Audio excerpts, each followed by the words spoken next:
గ్రేటర్లో నగర శివారు ప్రాంతాలు వేగంగా విస్తరిస్తున్నాయి. ప్రయాణికుల సంఖ్య కూడా పెరుగుతూ వస్తోంది.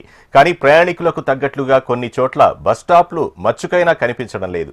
సుచిత్ర నుంచి కొంపల్లి వెళ్లే దారిలో, అలాగే కొంపల్లి నుంచి దులపల్లి వెళ్లే దారిలో బస్టాప్లు లేక ప్రయాణికులు నానా ఇబ్బందులు పడుతున్నారు. కొన్ని చోట్ల బస్టాప్లు ఉన్నా అవి అలంకారప్రాయంగా మారాయి. ఇక చిన్నపిల్లలు, వృద్ధులు చాలాసేపు బస్సు కోసం ఎండలోనే నిల్చొని చూడాల్సిన పరిస్థితి ఏర్పడుతోంది.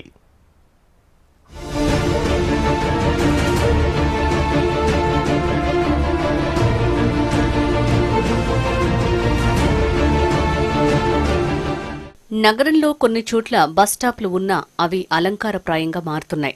మరికొన్ని చోట్ల కనీసం బస్సు షెల్టర్లు కూడా లేకపోవడంతో ప్రయాణికులు ఎండలో, చలిలో రోడ్డుపైనే బస్సు కోసం ఎదురుచూస్తున్నారు.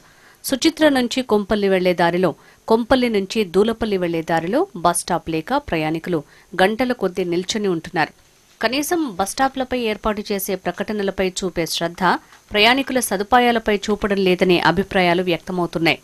ఇక్కడ మనం ఈ బస్సు షెల్టర్ లేక ఉన్నది కూడా చినిగిపోయింది. చూడండి, మీకు కనిపిస్తున్నారు కదా, చాలా ఇబ్బంది పడుతున్నారు ముసలోళ్ళు కానీ, పిల్లలు కానీ. ఇక్కడ కాలేజ్ ఉన్నది, కాలేజ్ పిల్లలు కూడా చాలా ఇబ్బంది పడుతున్నారు. ఈవినింగ్ కానీ ఇక్కడ మొత్తం రోడ్ల మీదకి వచ్చేస్తున్నారు. బస్ షెల్టర్ లేక వచ్చి వాళ్ళు ఇబ్బంది పడి చాలా ప్రాబ్లం అవుతున్నారు పబ్లిక్కి. తొందరగా ఈ రోడ్ కంప్లీట్ చేసి బస్ షెల్టర్ నిర్మించాలని లోకల్గా మేము కోరుకుంటున్నాం. కనీసం బస్టాప్లలో కూర్చోవటానికి బెంచీలు కూడా లేవు. కొంపల్లి నుంచి దూలపల్లికి వెళ్లే దారిలో సెయింట్ మార్టిన్ ఇంజనీరింగ్ కళాశాల దగ్గర ఇదే పరిస్థితి. విద్యార్థులు, వృద్ధులు, చిన్నపిల్లలు ఎక్కువసేపు నిల్చోలేకపోతున్నారని ఆవేదన వ్యక్తం చేస్తున్నారు. కనీసం రాబోయేది వర్షాకాలం కాబట్టి అప్పుడైనా ప్రయాణికుల సదుపాయాలపై దృష్టి పెట్టాలని, లేదంటే ఇలా వర్షంలోనే బస్సు కోసం ఎదురు చూడాల్సి వస్తుందని వాపోతున్నారు.